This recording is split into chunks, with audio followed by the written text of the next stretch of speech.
Hi, my name's David Griffin. I have a son named Nicholas who's 23 years old. He's a fine young man, and he happens to have autism. My wife and I would like for him to live out on his own in some form of assisted living setup. We believe that technology, or more specifically the Internet of Things, can help make this happen. So we're creating a number of presentations that we're getting out there on the internet. We're looking for your feedback, and this is the second one. The first one was an overview of some of the use cases and services that we're hoping to provide him via the Internet of Things. So here are some of those high-level use cases that we referenced in the first presentation. First, for safety, we want to track everywhere he goes, especially outside of the home. He's very routine-driven, so anytime that path is changed for whatever reason, we want to know about it, and it goes through an escalation procedure. We want this near real time, meaning if Nico misses the bus and he's no longer on the same path and starts walking, we need to know about it within 10, 20 seconds, something to that effect. For safety reasons, maybe even faster. For behavior modification reasons, even within the home, we want to track his location and behaviors. He, on Saturdays especially, or actually the whole weekends, if he had a chance, would frequently like to just lie down in bed the whole time. He's not necessarily depressed. He just likes phasing out, basically. It's not really good for him. So if he starts to do that, we would like some sort of wearable sensor to notice this and escalate a trigger. And then lastly, we talked about some energy efficiency programs. And we would like the efficiency of the smart home to be spread out over hundreds of these clusters across the country for some real cost savings. No matter what gets implemented, this is going to be a highly distributed architecture. So in the lower left, we talk about the community cluster number 1, lower right, community cluster number 2. We're going to have hundreds of these things. This is going to be highly, highly, highly dependent upon the networks. So here, where we have the double red lines pointing to the primary home, we were looking for robustness, redundancy, different carriers. And then even within the neighborhood, where at all possible, where we'd like to have redundancy with neighbors. So they could be on a different block. And if our block goes down and their block's still up, we still have network connectivity. For outside the home, it's going to be cell phone connections, basically, at that point, whatever the technology of the day is. The little black boxes represent intelligence or storage. There's going to be a lot of replicas of data. There's going to be a lot of events that trigger when you send data. This is not a non-trivial issue, and there's got to be a lot of thought going into this distributed architecture. Some of those considerations are: when and how is data processed? When and where is it stored? And how and when is it communicated? This is standard stuff for a distributed architecture, but it has to be really thought out. In the lower right, I grabbed a network diagram. Unfortunately, I can't source the person. I can't find it anymore. Talking about a traditional network stack. I added that little box that says apps right next to the lower box of things, because frequently these things, even though it might be a chip the size, or a device the size of a quarter, there's actually an application running on it. I have a Raspberry Pi right now it's 1 inch by 2 inches or something like that. And it's a full Linux box at this point. So the traditional network stack changes a little bit because of that, or it's a different use case or edge case, but it's going to become more prevalent.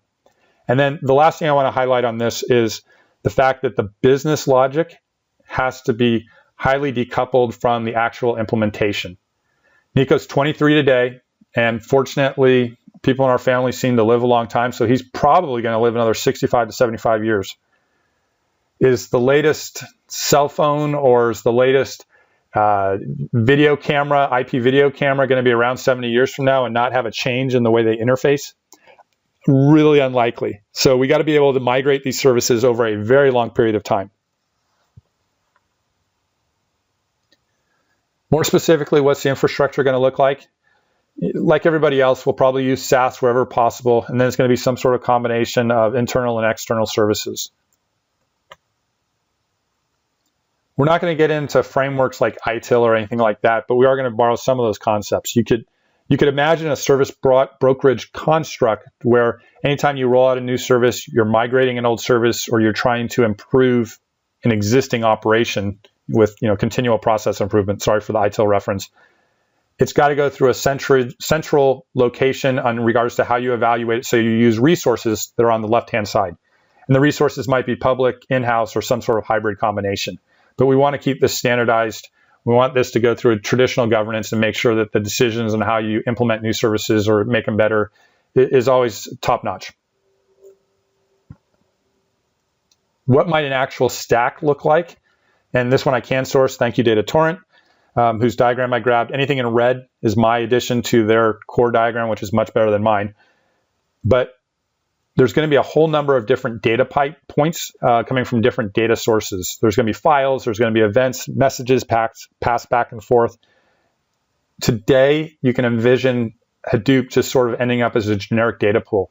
Once it goes into Hadoop, decisions can be made if it's going to go to a traditional database, a file system, or if it's real-time data, what are you going to do with it? And that's what Data Torrent happens to do.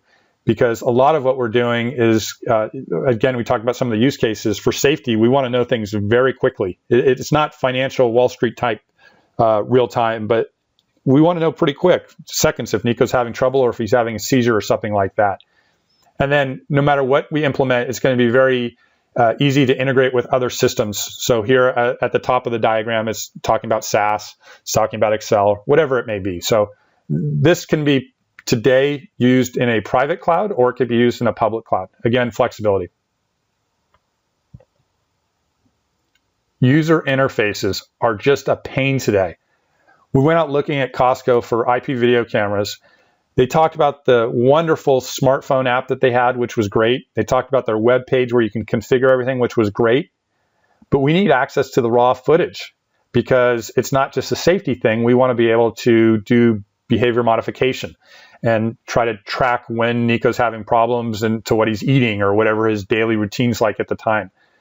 It's really hard. And if we're going to have 10, 20, 30 different services, how do you integrate all that, not only for Nico's use, but for the remote support people or families who want access to some of this information?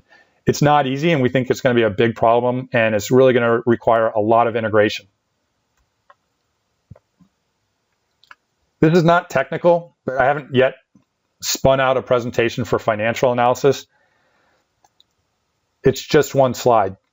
Today, in traditional cloud world, you think of a traditional, do you buy or lease it for your own data center? Do you rent it or outsource it, or do you pay per use? I don't know the answer to this, but in the IoT world or Internet of Things world, is this going to change? And I can imagine that it might. You can see maybe a thermostat being owned by your local power company. Bluetooth has some really interesting business models that are popping up. The wearable that Nico might be wearing is maybe subsidized so that it's free, so that they can gather information. And then one of the use cases we talked about, video cameras on our neighbor across the street who's actually monitoring their house as well as ours. How do you account for that?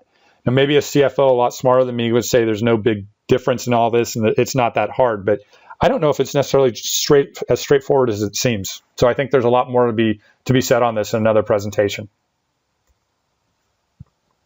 Things started. This is one of those things that we have to get down and dirty. So we're going to be starting with video and geolocation services first. And there's more to come, and love to get your feedback on this. And you can learn more at www.iotjourney.com. Thanks a lot.